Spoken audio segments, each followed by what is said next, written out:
বর্তমান সরকার এবং বিগত সরকারগুলো দুর্নীতি ও স্বাধীন বিচার ব্যবস্থা তারা কখনোই সত্যিকারের সঠিক পদক্ষেপ নেয় না। মামুন ভাই, এক্ষেত্রে আমার দ্বিমত রয়েছে। কারণ বর্তমানে যে বিচার ব্যবস্থা, দুর্নীতি দমন কমিশন, বিশ্ববিদ্যালয় মঞ্জুরি কমিশন, এই প্রতিষ্ঠান সহ যেসব স্বাধীন প্রতিষ্ঠান রয়েছে, এই প্রতিষ্ঠানগুলো বর্তমানে বেশ স্বাধীনতা ভোগ করছে। আসসালামু আলাইকুম, আপনাদেরকে স্বাগত জানাচ্ছি আমাদের গ্রাম বাংলার স্টুডিওতে। এই মুহূর্তে আমাদের মাঝে উপস্থিত আছেন একজন রাজনীতিবিদ, আমাদের ইঞ্জিনিয়ার আল মামুন, এবং রয়েছেন সুশীল সমাজের ব্যক্তিত্ব মোহাম্মদ মিজানুর রহমান। আমাদের আজকের আলোচ্য বিষয় অর্থনীতি ও রাজনীতি নিয়ে। আমরা আমাদের মিজানুর রহমান ভাইয়ের কাছ থেকে জানতে চাচ্ছি যে রাজনৈতিক অস্থিরতা কি বিদেশি বিনিয়োগ কমিয়ে দিচ্ছে? ধন্যবাদ জুয়েল ভাইকে। বাংলাদেশ একটি উন্নয়নশীল দেশ। রাজনৈতিক অস্থিতিশীলতা এখানে বিদেশি বিনিয়োগ কমানোর জন্য একটি ভীষণভাবে দায়ী। কারণ বিদেশিরা যখন এখানে বিনিয়োগ করবে তখন তাদের লাভের একটা চিন্তা রয়েছে, রাজনৈতিক স্থিতিশীলতা কতটুকু এখানে আছে এবং এখানে লগ্নি করে বা বিনিয়োগ করে কতটুকু এখান থেকে লাভ করা যাবে সেটা একটা বিষয় আছে। বাংলাদেশের মতো তৃতীয় বিশ্বের একটি উন্নয়নশীল দেশে বিভিন্ন রাজনৈতিক অস্থিতিশীলতা, বিভিন্ন মহামারী বা অন্যান্য সমস্যার কারণে এখানে কাজকর্ম, জীবনযাত্রা মাঝে মধ্যে ব্যাহত হয়। সেক্ষেত্রে বিদেশি বিনিয়োগকারী, অনেকাংশে দেশের বিনিয়োগকারীও বিনিয়োগ করতে অনেক সময় ভয় পায় যে তার বিনিয়োগকারী বা লগ্নিকারী টাকাটা বা যে প্রকল্পে কাজটি তিনি টাকাটি ব্যয় করছেন ওটি সঠিকভাবে ওই প্রকল্পটি সম্পন্ন করা শেষ হবে কিনা এবং তার লগ্নিকারী টাকা এবং মুনাফাটা তিনি উঠাতে পারবেন কিনা। তাই আমি বলবো যে বাংলাদেশের মতো দেশে রাজনৈতিক অস্থিতিশীলতার বিদেশি বিনিয়োগ কমানোর জন্য প্রধান একটি কারণ। আমরা এখন জানতে চাচ্ছি আমাদের রাজনৈতিক ব্যক্তিত্ব ইঞ্জিনিয়ার আল মামুনের কাছে যে দ্রব্যমূল্যের ঊর্ধ্বগতির জন্য সরকারের নীতি নাকি বৈশ্বিক পরিস্থিতি বেশি দায়ী। দ্রব্যমূল্যের ঊর্ধ্বগতি মূলত প্রধান কারণ হলো সরকারের নীতির উপর নির্ভর করে। দ্বিতীয়ত বৈশ্বিক একটা প্রভাব থাকে। কারণ হলো যে রাজনৈতিক সরকার গভর্নমেন্ট করে তারা বাজার ব্যবস্থার মনিটরিং ব্যবস্থাটা সঠিক করে না এবং বিভিন্ন ধরনের সিন্ডিকেট তৈরি হয় রাজনৈতিক ছত্র ছায়ায়। এবং দেখবেন আপনারা যখন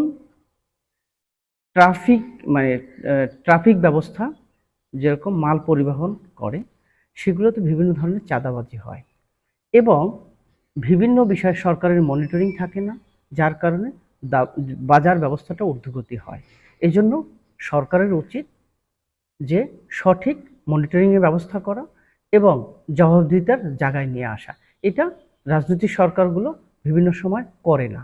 সেজন্য আমি বলতে চাই সরকারকে যে তারা বাজার ব্যবস্থাটা, মনিটরিং ব্যবস্থাটা শক্তিশালী করুক, জবাবদিহিতায় আওতায় আনুক, তাহলে দ্রব্যমূল্য ঊর্ধ্বগতিটা কমবে। এবং পাশাপাশি আরও একটা কথা বলছি, বৈশ্বিক একটা ব্যবস্থা, যুদ্ধ পরিস্থিতি হলে বিভিন্ন সময় জ্বালানি সংকট, এলএনজি আমদানি, এসব বিষয়গুলো একটা প্রভাব। কিন্তু সেক্ষেত্রে সরকারের উচিত কি একটা স্বাভাবিক ব্যবস্থা তৈরি করা, ম্যানেজমেন্ট করা, সেটা অনেক সময় করে না। এটা আমি অদক্ষতা হিসেবে দেখব। তাই সরকারকে অনুরোধ করব আপনারা এই মনিটরিং ব্যবস্থাটা, জবাবদিহিতা ব্যবস্থাটা তৈরি করেন, তাহলে দ্রব্যমূল্য ব্যবস্থাটা সাধারণ মানুষের নাগালে চলে আসবে। ধন্যবাদ ইঞ্জিনিয়ার আল মামুনকে সুন্দর একটি তথ্যবহুল আলোচনা করার জন্য। আমরা এ পর্যায়ে মোহাম্মদ মিজানুর রহমানের কাছ থেকে জানতে চাচ্ছি যে সাধারণ মানুষের ক্রয় ক্ষমতা কমে যাওয়ার পেছনে প্রধান কারণ কি বলে আপনি মনে করছেন? সাধারণ মানুষের জীবন ধারণের ক্ষেত্রে ক্রয় ক্ষমতা কমে যাওয়ার কারণ, অন্যতম একটি কারণ হচ্ছে যে জীবনযাত্রার ব্যয় বৃদ্ধি। শিক্ষা, স্বাস্থ্য, চিকিৎসা, বিভিন্ন ক্ষেত্রে ব্যয় যে হারে বৃদ্ধি পাচ্ছে ওই হারে এ সকল মানুষের আয় বৃদ্ধি পায়নি বা নতুন কর্মসংস্থান সৃষ্টি হয়নি। এখন মানুষের ক্রয় ক্ষমতা হার বাড়ানোর জন্য বা নাগালের মধ্যে আনার জন্য মূল প্রয়োজন হলো নতুন নতুন কর্মসংস্থান সৃষ্টি এবং যেসব সেবার ক্ষেত্রে মানুষের ব্যয় বৃদ্ধি পায়, যেমন শিক্ষা, স্বাস্থ্য, চিকিৎসা প্রভৃতি ক্ষেত্রে মানুষের ব্যয় কমানো বা সরকারি সুযোগ সুবিধা বাড়ানো। যদিও বর্তমানে গণপ্রজাতন্ত্রী বাংলাদেশ সরকারের মাননীয় প্রধানমন্ত্রী মানুষের জীবনযাত্রার যে ব্যয় এগুলি কমানোর জন্য এবং নতুন নতুন কর্মসংস্থান সৃষ্টির জন্য, নতুন নতুন সুযোগ সুবিধা দেওয়ার জন্য আপ্রাণ চেষ্টা করে যাচ্ছেন। আমার বিশ্বাস ভবিষ্যতে মানুষের ক্রয় ক্ষমতা আরও বাড়বে, মানুষের জীবনযাত্রা উন্নত হবে এবং এই দেশটি সুখী এবং সমৃদ্ধশালী একটি দেশে পরিণত হবে বলে আমি দৃঢ়ভাবে বিশ্বাস করি। ধন্যবাদ মিজানুর রহমান ভাইকে সুন্দর একটি যুগোপযোগী প্রশ্নের উত্তর দেওয়ার জন্য। আমরা এই মুহূর্তে চলে যাচ্ছি আমাদের রাজনৈতিক ব্যক্তিত্ব ইঞ্জিনিয়ার আল মামুনের কাছে, যে বেকারত্ব কমাতে বর্তমান সরকারের পদক্ষেপ কতটা কার্যকর বলে আপনি মনে করছেন? বর্তমান সরকার যে বেকারত্বের বিষয়ে যে পদক্ষেপ নিয়েছে সেটা অপ্রতুল। কারণ হলো, একটা দেশের যে পরিমাণ আমাদের শিক্ষিত তরুণ কর্মসংস্থানের বাজারে প্রবেশ করে, সেই ক্ষেত্রে সেইভাবে পদক্ষেপ নেয় না। সবসময় রাজনৈতিক ইশতেহারে বিভিন্ন দলগুলো বলে যে আমরা কর্মসংস্থান বেকারত্ব শূন্য আমি নিয়ে আসব, কিন্তু দেখা যায় কি তারা যে উন্নয়ন কর্মসূচিগুলো নেয়, আইটি প্রশিক্ষণ, বিভিন্ন যে কর্মশালাগুলো নেয় এবং যে বিদেশে লোক পাঠানোর যে কর্মসংস্থান বিভিন্ন নেয়, এগুলো আসলে সঠিকভাবে প্রশিক্ষণ দেওয়া হয় না।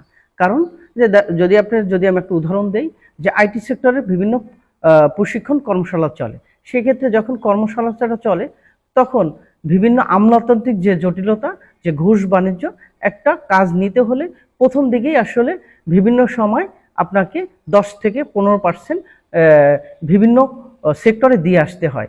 এরপরে যেসব লোকজনকে মানে ছাত্রছাত্রীদেরকে চয়েস করা হয়, তখন যারা ছাত্র তাদেরকে প্রশিক্ষণটা শুরু করে দিনের বেলায়। তখন হলো যখন ক্লাস টাইম স্টুডেন্টরা, তখন আসলে তাদের থাকে ক্লাস টাইম, তাহলে সঠিক লোক পাওয়া যায় না। সেজন্য আসলে আমাদের যে প্রজেক্টগুলো হাতে নেওয়া হয় সেগুলো ফলপ্রসূ হয় না। এরপরে যারা আসলে আমরা মানে বিভিন্ন জায়গায় চাকরি করে, তাদেরকে যদি দিনের বেলা প্রশিক্ষণের ব্যবস্থা করে, সে তো কর্মক্ষেত্র থেকে বেড়ে হয়ে আসতে পারবে না। তাদের জন্য দরকার হলো সান্ধ্যকালীন ব্যবস্থা, সেটা সরকার করে না। দেখা যাচ্ছে যে এই যে ব্যবস্থাটাই আসলে পরিবর্তন করা দরকার। এজন্য আমাদের সরকার বলেন বিভিন্ন প্রতিষ্ঠান অথবা এনজিও গুলো তৈরি করে, সেটা ফলপ্রসূ হয় না। সেই জন্য আমাদেরকে চিন্তা করতে হবে যে এখান থেকে বের হয়ে আসা। তার মানে আমার মতে বাংলাদেশ সরকার এবং সরকারগুলো এই দিক থেকে একটু সচেতন হওয়া উচিত। ধন্যবাদ আল মামুনকে, যিনি সরকারের পদক্ষেপের সফলতা এবং ব্যর্থতা নিয়ে আলোচনা করেছেন। আমাদের সুন্দর একটি আমরা বাস্তবধর্মী একটা তথ্য পেলাম। আমরা এই মুহূর্তে প্রশ্নে চলে যাব মিজানুর রহমানের কাছে, যে শিক্ষিত তরুণদের বিদেশমুখী হওয়ার প্রধান কারণগুলো কি এবং আপনি কি মনে করছেন? ধন্যবাদ আপনাকে। বাংলাদেশ জনসংখ্যার ঘনত্বের দিক থেকে পৃথিবীর অত্যন্ত জনবহুল একটি দেশ। এই বিশাল জনগোষ্ঠীর তুলনায় এই দেশে কর্মসংস্থান বা কর্মক্ষেত্রের সংখ্যা খুবই কম। সেক্ষেত্রে নতুন কর্মসংস্থানের আশায় বা উপার্জনের আশায় শিক্ষিত তরুণরা বিদেশ পাড়ি দিচ্ছেন। আরেকটি বিষয় হলো, উন্নত জীবনযাপনের আকাঙ্ক্ষা প্রত্যেকটা মানুষেরই আছে, তাই তারাও চায় বিদেশ গিয়ে বেশি উপার্জন করে জীবনযাত্রার মান উন্নয়ন করতে, পরিবারের মুখে হাসি ফোটাতে। আরেকটি বিষয় হলো, বাংলাদেশ জনবহুল দেশ, কিন্তু এই দেশের যে শিক্ষা ব্যবস্থার কারিগরি যে শিক্ষা, বিজ্ঞানভিত্তিক যে শিক্ষা, যে কারিগরি শিক্ষার মারফতে বিভিন্ন কর্মসংস্থানের সৃষ্টি হয়, সেগুলির সংখ্যা কম। কিন্তু আস্তে আস্তে এই বাংলাদেশে কারিগরি শিক্ষার উপর গুরুত্ব দিতে হবে, কারিগরি শিক্ষার ট্রেড বৃদ্ধি করতে হবে, যাতে এখানে এই শিক্ষা অর্জন করে তারা নতুন নতুন কর্মসংস্থান সৃষ্টি করতে পারে, উদ্যোক্তা সৃষ্টি হতে পারে এবং বিদেশে যাওয়ার প্রবণতা কমে এবং তার দেশের উন্নয়নে, পরিবারের উন্নয়নে বিশেষ ভূমিকা পালন করতে পারে। ধন্যবাদ মিজান ভাইকে সুন্দর একটি তথ্য দেওয়ার জন্য। আমরা এই মুহূর্তে একটা জানতে চাচ্ছি ইঞ্জিনিয়ার আল মামুনের কাছে, যে দুর্নীতি কমাতে স্বাধীন প্রতিষ্ঠানগুলো আরো শক্তিশালী হওয়া দরকার কিনা, না বর্তমান যে পরিবেশ আছে তাতে তারা শক্তিশালী, দুর্নীতি সম্পূর্ণ জিরো টলারেন্সে চলে আসছে বলে আপনি মনে করছেন? বর্তমান সরকার এবং বিগত সরকারগুলো দুর্নীতি ও স্বাধীন বিচার ব্যবস্থা তারা কখনোই সত্যিকারের সঠিক পদক্ষেপ নেয় না। তারা সবসময় তাদের আজ্ঞাবহ প্রতিষ্ঠান তৈরি করার জন্য চেষ্টা করে।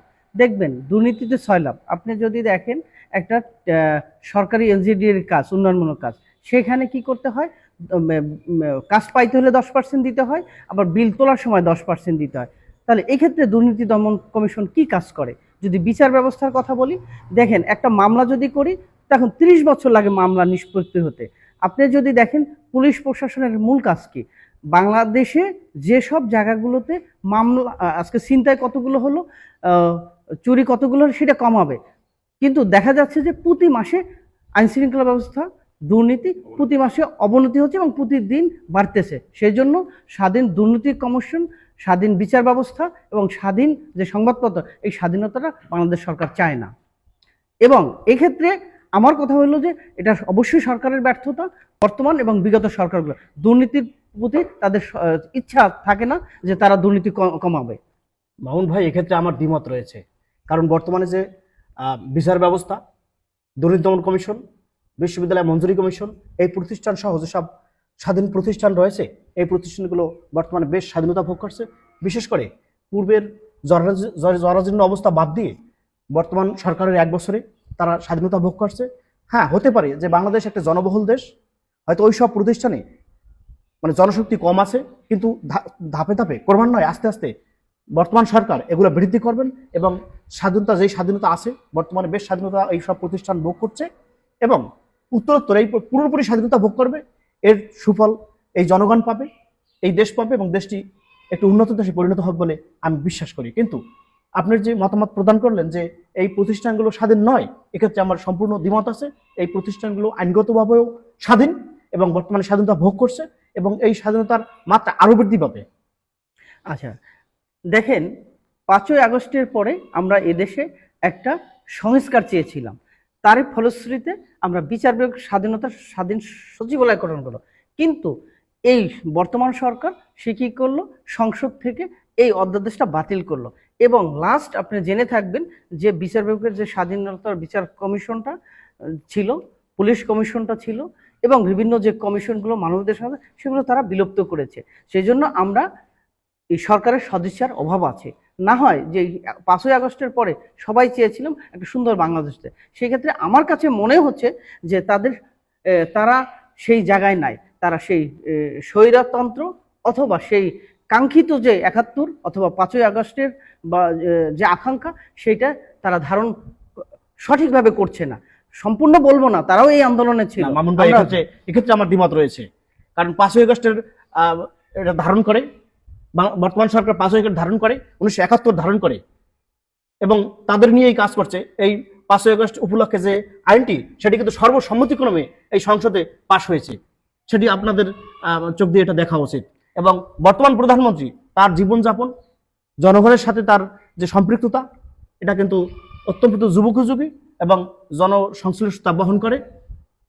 এক্ষেত্রে এই প্রতিষ্ঠানগুলো স্বাধীনতা ভোগ করছে এবং দেশ একটি সঠিক পথে রয়েছে এবং সরকারের নেতৃত্ব দেশের উন্নয়নের জন্য সঠিক পথে রয়েছে, অগ্রণী ভূমিকা পালন করে বলে আমি বিশ্বাস করি। আচ্ছা, আপনার বলি, আপনার তো যদি সবাই খেয়াল করেন যে দেখেন, আমরা নির্বাচনে একটা গণভোট ব্যবস্থা ছিল। সেই গণভোট ব্যবস্থাটা আমরা সবাই মিলে গণভোট দিয়েছি একটা সংস্কারের জন্য এবং দেশ জন্য একটা কাঙ্ক্ষিত সাফল্য অর্জন হয় এবং দেশের মানুষের জবাবদিহিতার আওতায় সেই জায়গাটা গণভোটটা বাস্তবায়ন হচ্ছে না। যদিও তারা মুখে বলতেছে আমরা জুলাইকে ধারণ করি, আমরাও বিশ্বাস করি তারা আন্দোলনে ছিল, আমরাও ছিলাম এই আন্দোলনে, কিন্তু তারা গণভোটটা বাতিল করার কারণে আমার কাছে মনে হয়েছে তারা জন আকাঙ্ক্ষার যে রায়, সেটা তারা প্রতিফলন করে নাই। আমি তাদেরকে অনুরোধ করব যে 5ই আগস্ট যে মানুষের ভিতরে যে জাগরণ ছিল, দুর্নীতির বিরুদ্ধে, দুর্নীতি হবে না বাংলাদেশ অর্থনৈতিক মুক্তি পাবে, আইন শৃঙ্খলা মুক্তি পাবে, এই যে আকাঙ্ক্ষাটা, সেইটা বর্তমান সরকারকে অনুরোধ করব তারা সেটার জন্য জনগণের আকাঙ্ক্ষাটা তা ধারণ করে এবং গণভোটকে অনবিলম্বে বাস্তবায়ন করে, দুর্নীতি কমাই আনার ব্যবস্থা করে, স্বাধীন বিচার ব্যবস্থা মানুষের জন্য বিচার পায় সেই ব্যবস্থা করা, আইন শৃঙ্খলা ব্যবস্থাটা যে উন্নত হয়। আমরা চাই না এরকম রামিসা এবং আসিয়ার মতো ঘটনা হোক। আজকে দেখবেন বিভিন্ন জায়গায় আইন শৃঙ্খলার অবনতি হচ্ছে, সেই দিকে নজর দেওয়া প্রয়োজনে। যদি আপনারা না পারেন, আমরা যারা রাজনীতি করছি আমাদের পরামর্শ নেন, আমরা পরামর্শ দিব। আপনাদেরকে সহযোগিতা করার জন্য আমরা ব্যস্ত আছি, আমাদেরকে পরামর্শ নেন অথবা জনগণের কি চায় সেটা বাস্তবায়ন করেন। কিন্তু মাননীয় প্রধানমন্ত্রী বলেছেন জুলাই সনদের বিষয়, যে জুলাই সনদকে আমরা অক্ষর অক্ষরে পালন করব। যেই জুলাই সনদে স্বাক্ষর করেছেন তারা, নোট অফ ডিসেন্ট সহ, ওটি অক্ষর অক্ষরে তারা পালন করবেন, তার কোনো ব্যত্যয় হবে না। কিন্তু কোনো পরিবর্তিত কোনো সনদ বা কোনো কিছু তারা এই ফাঁদে তারা পা দেবে না। এবং মাননীয় প্রধানমন্ত্রী বারবার আমি বলি, তিনি বলেছেন, জনসম্মুখে বলেছেন যে জুলাই সনদে যেই সনদে তারা স্বাক্ষর করেছেন সেটা অক্ষরে অক্ষরে পালিত হবে। আর বর্তমানে দেশে যে কিছু ধর্ষণ বা অন্যান্য কাজ হচ্ছে, এটার কিন্তু তাৎক্ষণিক ব্যবস্থা নিচ্ছে প্রশাসন, এবং সুষ্ঠু তদন্ত হবে, বিচার হবে, অন্যায়কারীকে ছাড় দেবে না। মাননীয় প্রধানমন্ত্রী বলছেন, এই সরকার বলছেন যে কোনো ছাড় দেওয়া হবে না কাউকে, কোনো দুষ্কৃতিকারীকে। দেশে সুশাসনের জন্য, দেশে আইনের শাসন প্রতিষ্ঠার জন্য সর্বোচ্চ অবস্থায় এই সরকার রয়েছেন।